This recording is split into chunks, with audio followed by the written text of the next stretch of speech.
Claudine Gay was to Harvard as Kamala Harris is to Harvard, as Kamala Harris is to the Democratic Party, actually. She got her job because of her race and gender. I just have to say it out loud, because we have to address the problem. You got to speak the truth about it. And somebody who's running AI policy that quite literally cannot spell AI, I mean, that's the truth of where we are right now. It's that Claudine Gay wasn't really a scholar, yet she was the president of a university. So how did she get there? She got there through the root of the bureaucracy in the federal government. It's not even Biden who's running the show. I don't sit here criticizing Joe Biden because he's not even really the president. He's a puppet for the bureaucrats who are running the show.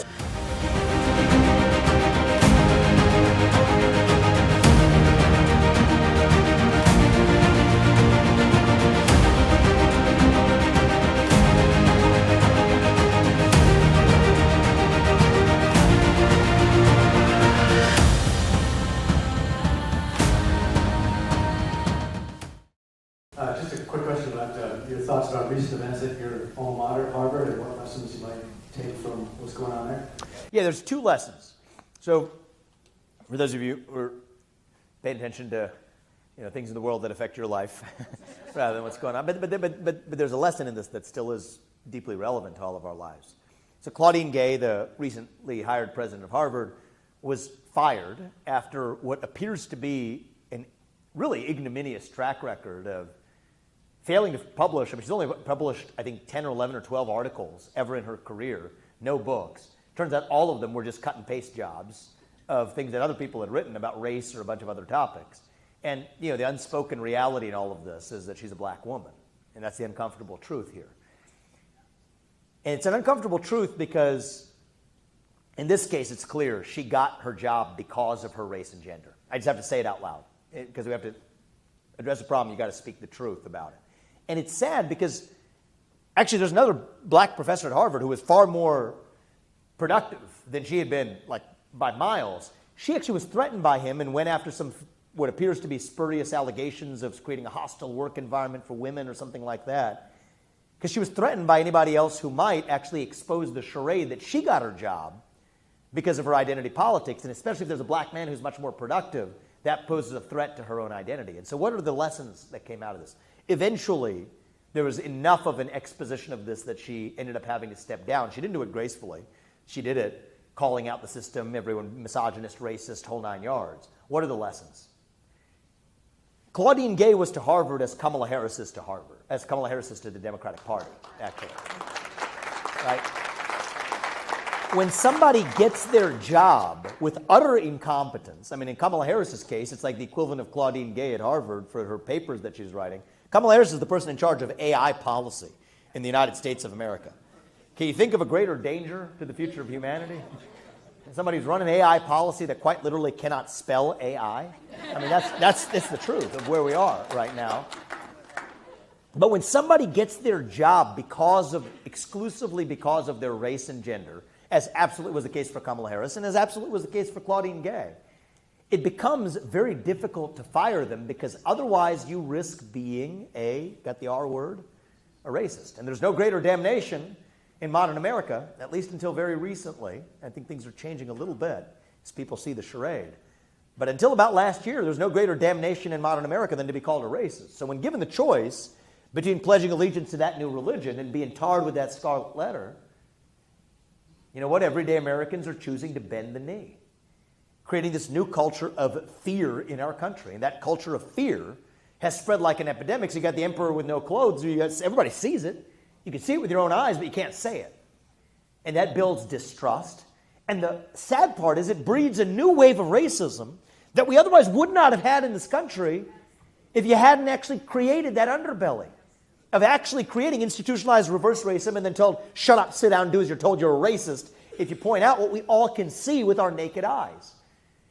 And so I think it requires more of us speaking that hard truth again. So that's the first lesson. The second lesson actually doesn't even relate to race or gender. It's that Claudine Gay wasn't really a scholar, yet she was the president of a university. So how did she get there? She got there through the root of the bureaucracy. Right? She wasn't a real academic. She didn't have an original thought in her life, it would seem to me. Right? I mean, I've been an entrepreneur. I mean, I've written more books and articles in the last year than she's written over a 20-year career and she's now the president of Harvard as of 2 weeks ago, is that she rose through the ranks of the bureaucracy. She was the associate dean of God knows what and rise in the ranks of the bureaucrats.